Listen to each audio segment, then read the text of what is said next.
भद्रकाली नमस्तुभ्यं महाकाली नमस्तुते चंडचंडे नमस्तुभ्यं तारिणी वरवर्णनी। नमस्कार। मु ज्योतिषशास्त्र संबंध में किसी कहवाक जाऊँगी। What is astrology? Astrology is nothing just but A part of logic which is completely based upon psychological testament.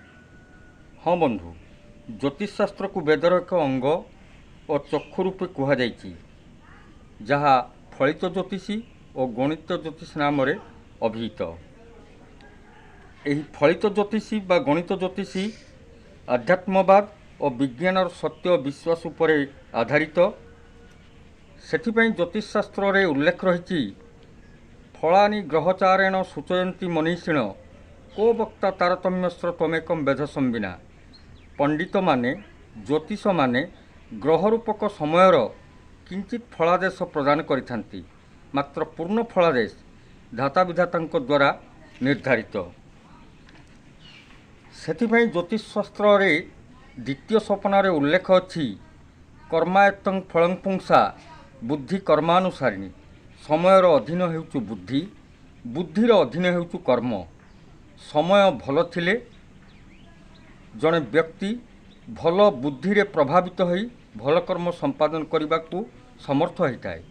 मात्र जदि समय खराब थाए बा मंद थाए, मंद बुद्धि जुटी थाए, मंद कर्म संपादन करिथाए।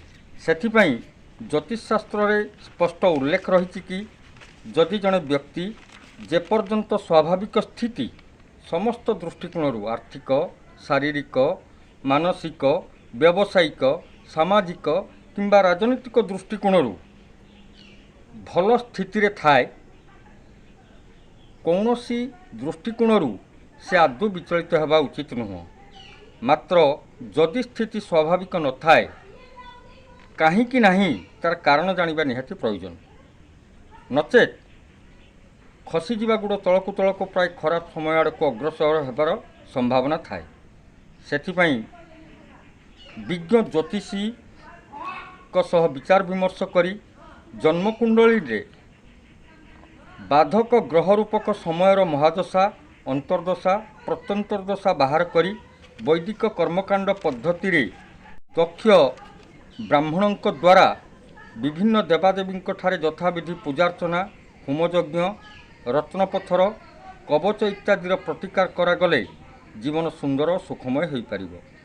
जन्मकुंडली नथिले मध्य जर्मान और नेपोलियन थियोरी रे निर्दिष्ट प्रश्नर उत्तर देई मध्य आगत अनागत भूत भविष्यतर कथा जानी पारिबे। सुतरां विनम्र निवेदन, थरे मात्र फोन कॉल टिए करी निज निजर भविष्यत जानतु।